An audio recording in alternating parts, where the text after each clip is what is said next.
नमस्कार, मी विलास बडे. आपण बघताय 2019चा महासंग्राम. ऐन लोकसभा निवडणुकीच्या तोंडावर मुंबई काँग्रेसच्या अध्यक्षपदावरून संजय निरुपम यांना दूर करून मिलिंद देवरांकडे धुरा सोपवण्यात आली आहे. अलीकडच्या काळात निरुपमांना पक्षातून विरोध वाढत चालला होता. याच सगळ्या पार्श्वभूमीवर काँग्रेस हायकमांडनं हे ऑपरेशन केलंय. संजय निरुपमांना अध्यक्षपदावरून डच्चू, मिलिंद देवरांवर मुंबईची जबाबदारी. निवडणुकीआधी निरुपमांना हटवलं.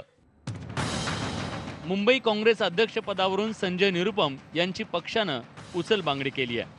काँग्रेस अध्यक्ष राहुल गांधींच्या यंग ब्रिगेडमधील मिलिंद देवरा यांच्या खांद्यावर मुंबई काँग्रेसची धुरा देण्यात आली आहे.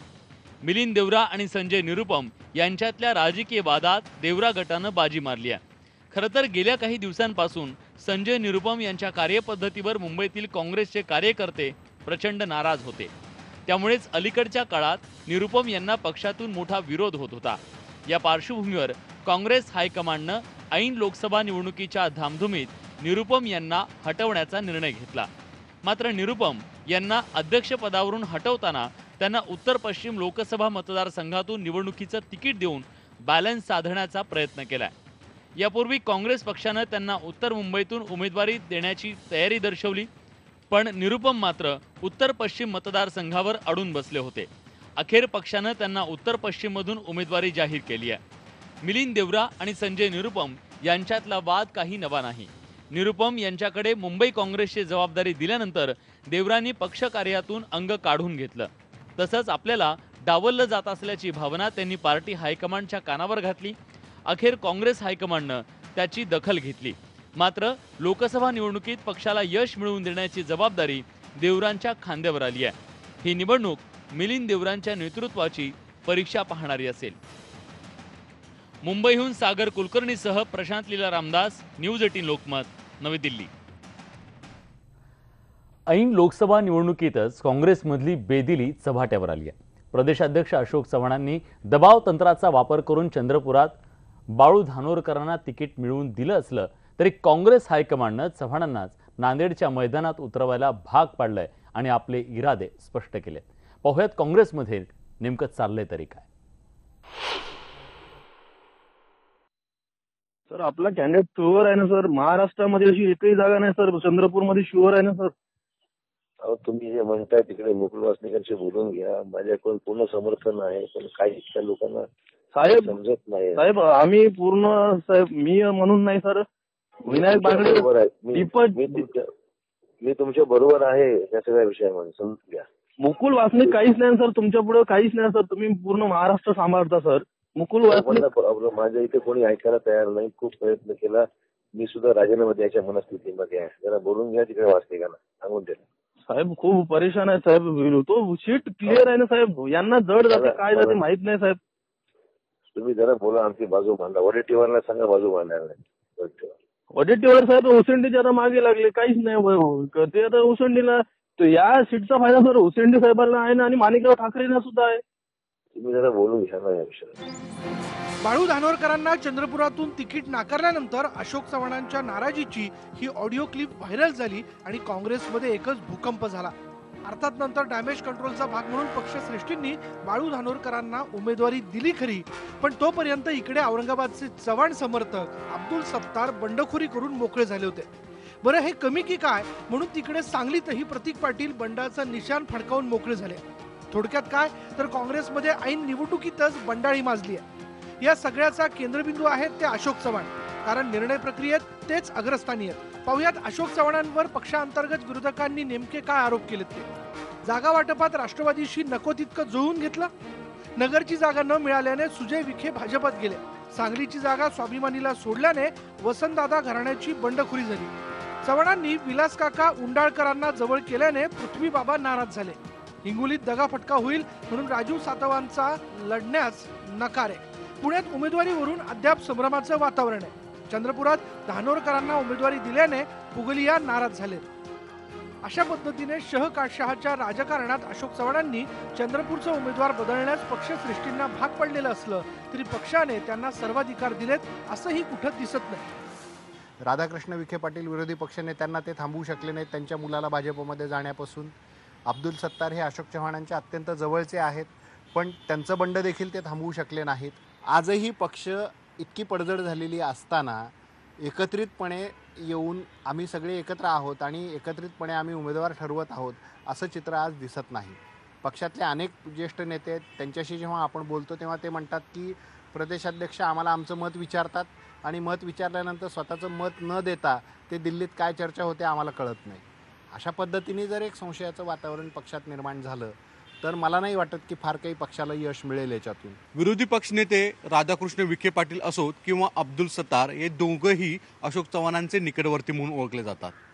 या दोन्हीही नेत्यांनी चव्हाण यांच्या विरोधात सूर लगावला असल्याने कुठे ना कुठेतरी काँग्रेस अंतर्गतच जास्त कलह निर्माण झाला आहे. कारण की अशोक चव्हाणांचे अंतर्गत विरोधक कमी नाही आहेत.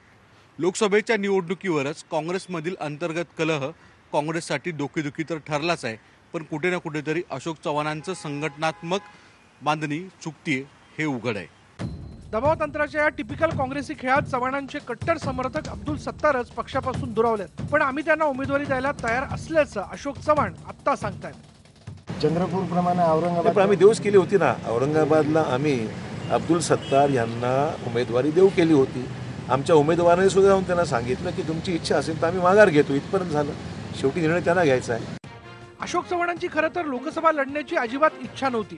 त्यांचा डोळा मुख्यमंत्री पदावर आहे, पण तरीही हायकमांडनं त्यांना नांदेडमधून उमेदवारी अर्ज भरण्यास भाग पडलाय. पण चाणक्य चव्हाणांनी पत्नी अमिता चव्हाणांचा डमी अर्ज भरून पक्षश्रेष्ठींशी वाटाघाटीचा मार्ग अजूनही मोकळा ठेवलाय.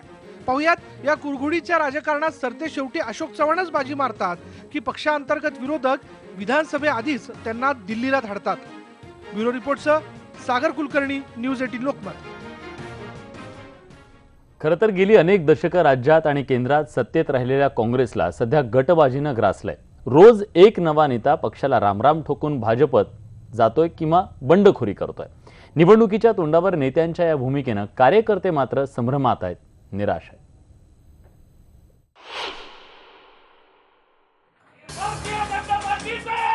काँग्रेस राष्ट्रवादीच्या गडात घुसून भाजपचं राजकीय स्ट्राईक सुरूच आहे. सातारा जिल्ह्यातले काँग्रेसचे जिल्हाध्यक्ष रणजित सिंग निंबाळकर भाजपमध्ये डेरेदाखल झालेत.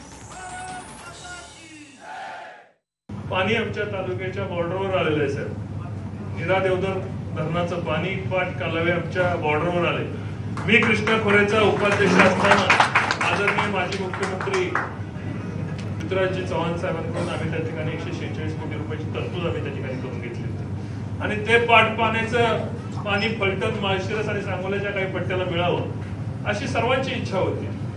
पण दुर्दैवाने काय झालं की बारामतीच्या बरोबरीला कोणी जायचंच नाही. ही बारामतीकरांची भूमिका असल्यामुळे आता आमचा संघर्ष थेट बारामतीकरांशी चालू झाला. महाराष्ट्राचे माजी मुख्यमंत्र्यांना मी सांगितलं जरी आम्ही काँग्रेसचा असला तर आघाडी धर्म आमच्याकडून अपेक्षित करू नका. आघाडी धर्म कधी पाळला जातो ज्यावेळेस समानतेची वागणूक मिळते. वसंतदादा पाटलांचा जिल्हा, काँग्रेसचा बालेकिल्ला ही सांगलीची ओळखही आता इतिहास जमा होण्याची शक्यता आहे. कारण वसंतदादा पाटलांचे नातू प्रतीक पाटील यांनी काँग्रेसच्या कार्यपद्धतीवर नाराज होऊन पक्षाला रामराम ठोकलाय. ऐन निवडणुकीच्या तोंडावर काँग्रेसला आउटगोईंग आणि पक्षातील गटबाजीनं ग्रासलंय. पक्षांतर्गत बंडाळीनं 3 वेळा उमेदवार बदलण्याची नामुष्की काँग्रेसवर आली आहे. चंद्रपूरमध्ये धानोरकरांच्या रूपानं 3रा उमेदवार काँग्रेसनं दिला. त्यासाठी अशोक चव्हाणांना आपली आहे ती सगळी ताकद पणाला लावावी लागली. त्याच्यामध्ये विषय हा होता की बाळू धानोरकर सारखा उमेदवार तुम्ही सोडू नका. त्यांनी आज या जिल्ह्यामध्ये राष्ट्रवादीचा एकही आमदार नसताना सुद्धा त्यांनी एक हिंमत बांधली की बाळू धानोरकरला खासदारकी आम्ही निवडून आणू शकतो. ही कॅलिबर त्याच्यामध्ये आहे अशी सूचना त्यांना द्यायची होती त्यांना. तर तुम्ही जर देत नसेल तर बाबा आम्हाला ती जागा द्या. हा विषय नॅचरल विषय होता तो आणि त्यांनी मला इनडायरेक्टली मदत केली ती. आणि राहुल गांधींच्या ते लक्षात आलं की आपली कुठेतरी चुकत आहे बाबा, आपण निर्णयामध्ये आपण बदल केला पाहिजे आणि त्यांनी तो निर्णय बदलवला. औरंगाबाद मधल्या उमेदवारीवरून अब्दुल सत्तार यांनी बंडाचा झेंडा फडकवत अपक्ष लढण्याचा निर्धार व्यक्त केलाय. तर तिकडे रामटेकमध्ये पक्षानं दिलेल्या उमेदवाराविरोधात नितीन राऊत यांनी शड्डू ठोकण्याची तयारी केली आहे. खुलासा नंबर 1 कमी भाजपमध्ये जाणार नाही. दुसरं असं आहे का कोण मला काय करतो. वरिष्ठ नेत्यांनी मला फोन करून सांगितला अशोकरावजींनी का तुमची लढण्याची इच्छा आहे तर आपण तिकीट बदलून देऊ. हे 2 दिवस अगोदरपासून दोनदा माझी सन्माननीय अशोकरावजींची चर्चा झाली. यानंतरचा चेंडू 29 तारखेमध्ये जे होणार मेळावा आहे त्या मेळाव्यामध्ये होणार हे स्पष्टीकरण देण्यासाठी मी आपल्या सर्वांच्या समोर आलो. भाजप शिवसेनेला आसमान दाखवण्यासाठी काँग्रेसच्या नेत्यांनी एकजुटीनं उभं राहणं अपेक्षित असताना पक्षांतर्गत बेदिलीमुळे पक्षाचा पाय आणखी खोलात जातोय हे नेत्यांनी वेळीच ओळखणं गरजेचं आहे. Bureau report, news 18 Lokmat. सांगलीचं वसंतदादा घराणं हे खरं तर काँग्रेसशी अत्यंत एकनिष्ठ असलेलं सगळ्यात जुनं राजकीय घराणं. पण आज याच वसंतदादा घराण्यावर लोकसभा तिकिटासाठी बंडखोरी करण्याची वेळ आली आहे. महाआघाडीच्या जागावाटपात सांगलीची जागा स्वाभिमानीला सुटल्यानं वसंतदादा घराण्यानं काँग्रेसला रामराम ठोकलाय. प्रतीक पाटील हे खरं तर वसंतदादा घराण्याचे राजकीय वारसदार, पण त्यांच्यावरच काँग्रेस सोडण्याची वेळ येऊन ठेपली आहे. निमित्त आहे लोकसभेच्या उमेदवारीचं. वसंतदादा आणि कदम घराण्याच्या वादात राहुल गांधींनी ही जागा स्वाभिमानीला सोडताच इकडे सांगलीत वसंतदादा घराण्याने बंडखोरी केली आहे. काल सांगलीत वसंतदादांच्या समर्थकांचा मेळावा झाला. त्यात प्रतीक पाटलांनी आपली खदखद जाहीरपणे बोलून दाखवली. पक्षाला दादा घराणं नको आहे, नेमकी काय भूमिका आहे? नाही, खरंच आहे. आता आम्ही तिथं दिल्लीत जाऊन आम्ही जर त्या ठिकाणी आमच्या असणाऱ्या नेते मंडळीला भेटायचा प्रयत्न केला, आम्हाला भेटून दिलेलं नाही आहे. त्या ठिकाणी ईमेल थ्रू आम्हाला त्यांना सांगायची पाळी आली. राहुलजींना आमची भेट घ्यायची राहुलजींनी मी मंत्री झाल्यापासून मला कधी त्यांनी भेट दिलेली नाही आहे. आम्ही 4 वेळा त्यांना भेटायचा प्रयत्न केला, आमचा विषय मांडायचा प्रयत्न केला, पण आपण तिथं पोहोचू शकत नसेल तर त्यांना तर वसंतदादा काय कळणार आहे. पण त्यांना असणारा किंवा आज पक्ष सांभाळणारे किंवा पक्ष ज्यांच्यावरती आज पक्ष आहे ते जर त्यांना कळत नसतील तर ही भूमिका आत्ता राहिली योग्यच आहे. आणि अशा लोकांच्यावर आम्ही का म्हणून जायचं. सोनिया गांधीसमोर सोनिया गांधींपर्यंतच माझं राजकारण होतं. त्यापुढे त्यांनी रिटायरमेंट घेतली आणि मीही रिटायरमेंट घेतली. माझा विषय संपलाय पक्षात.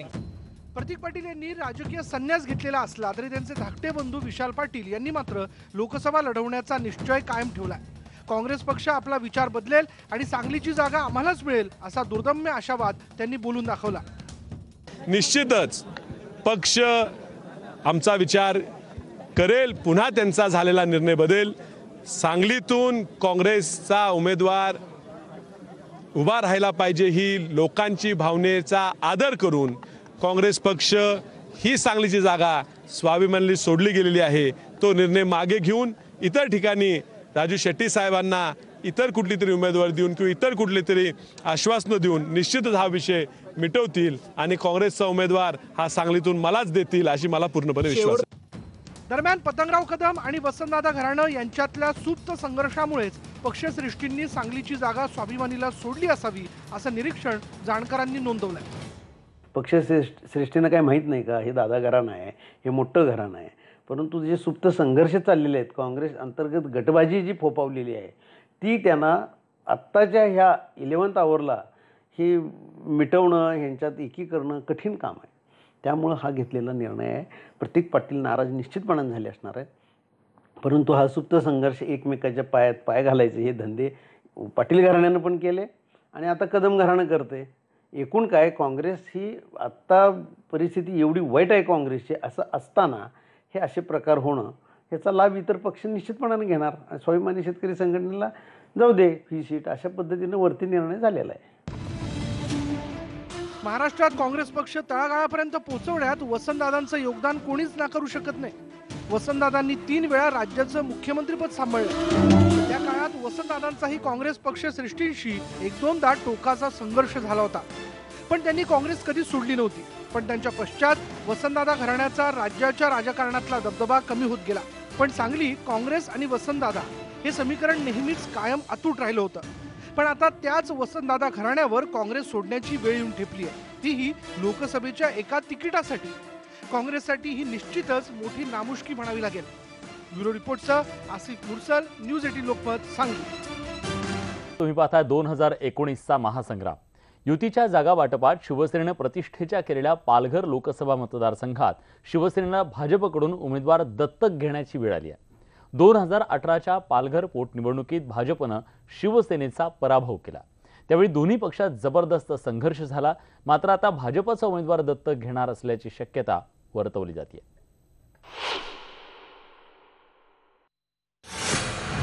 पालघरमध्ये युतीचा सातारा पॅटर्न, भाजपचा उमेदवार शिवसेनेकडून दत्तक, भाजपच्या गावितांना सेनेची उमेदवारी.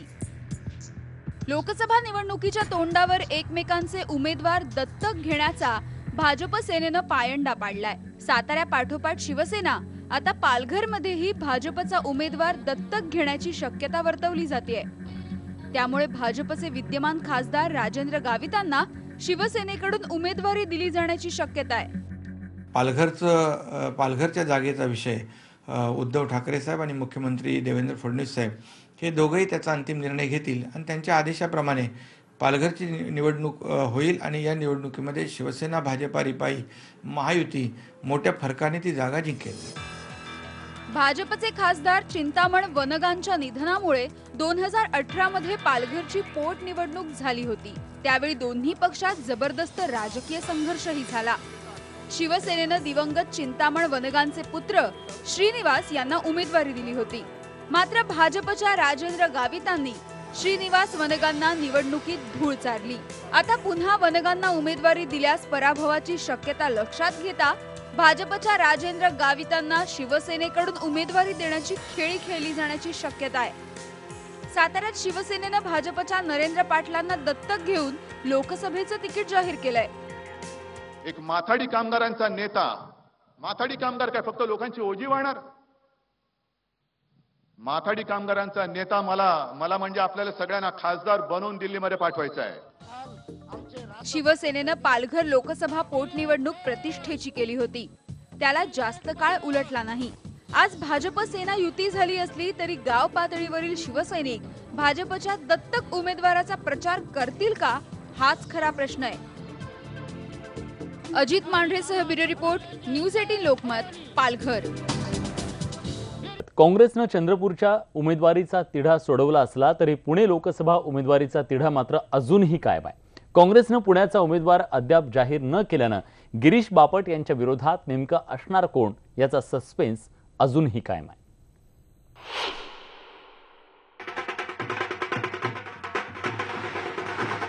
भाजपकडून गिरीश बापटांना उमेदवारी जाहीर झाल्यानंतर त्यांच्या समर्थकांनी हा असा जल्लोष केला. एवढंच नाही तर उमेदवारी न मिळालेल्या अनिल शिरोळेंनी देखील बापटांचं जाहीर अभिनंदन केलंय. त्यामुळे पुण्याची लोकसभा आता भाजपच जिंकणार असं पालकमंत्री बापट यांनी न्यूज 18 लोकमतशी बोलताना जाहीरही करून टाकलंय. भारतीय जनता पार्टीने मला उमेदवारी दिली. मी हा विश्वास व्यक्त करतो की केवळ पुणे शहरच नाही तर पुणे शहर आणि जिल्ह्यामधनं भाजपचे सगळे उमेदवार निवडून आणण्याची जबाबदारी माझी आहे आणि त्या दृष्टीने मी व माझे सगळे कार्यकर्ते कामाला लागलो. भाजपने पुण्यातून बापटांची उमेदवारी जाहीर केलेली असली तरी काँग्रेसकडून कोण, हा प्रश्न अजूनही अनुत्तरितच आहे. त्यामुळे इच्छुक उमेदवार काहीसे बेचैन दिसत आहेत. काँग्रेस पक्षाकडे मी उमेदवारी मागितलेली आहे. मोहनदादा जोशी, अरविंद शिंदे यांची नावं आहेत आणि आज सायंकाळी 6 वाजेपर्यंत CWCची मीटिंग संपत असेपर्यंत मला अशी अपेक्षा आहे की उमेदवारी जाहीर होईल. प्रवीण गायकवाड काँग्रेसकडून इच्छुक असले तरी स्थानिक काँग्रेस नेत्यांचा त्यांच्या नावाला तीव्र विरोध आहे. तशी पत्रच दिल्लीला हायकमांडकडे पाठवली गेली. लोकसभेच्या उमेदवारीचा फॉर्म भरण्याची तारीख जवळ आली तरी सुद्धा काँग्रेसचा उमेदवार घोषित होत नाहीये आणि त्याचं कारण दिल्ली हायकमांडला हवा असलेला उमेदवार हा स्थानिक काँग्रेसला नकोय. त्यामुळे स्थानिक काँग्रेसमनच उमेदवार म्हणून द्या अशी पत्र थेट दिल्ली हायकमांडला पाठवण्यात आली आहेत. त्यामुळे प्रवीण गायकवाड आणि अरविंद शिंदे यांच्यामध्ये उमेदवारीसाठीचा संघर्ष तीव्र होताना पाहायला मिळतोय. हे जरी असलं तरीही आपल्या विचारधारेचा आधार घेत प्रवीण गायकवाड यांनी सांस्कृतिक लढाई उभी करणार असल्याचं स्पष्ट केलंय. 2014 निवडणुकीपूर्वी पुण्यात काँग्रेस राष्ट्रवादीची सत्ता होती. मात्र मोदी लाटेत पुण्यासह अनेक ठिकाणी भाजपने मुसंडी मारली. यावेळी पुण्यात भाजपने चेहरा बदलत तगडा उमेदवार दिला. त्यामुळे आता काँग्रेसचा उमेदवार कोण असेल याकडे सर्वांचं लक्ष लागलंय. व्हिडिओ जर्नलिस्ट निखिल करंदीकरसह वैभव सोनवणे, न्यूज 18 लोकमत, पुणे. तेव्हा या होत्या आज महाराष्ट्रातल्या देशभरातल्या राजकीय पटलावरच्या महत्त्वाच्या घडामोडी. बुलेटिनमध्ये आपण इथेच थांबतोय. ताज्या घडामोडींसाठी बघत रहा न्यूज 18 लोकमत.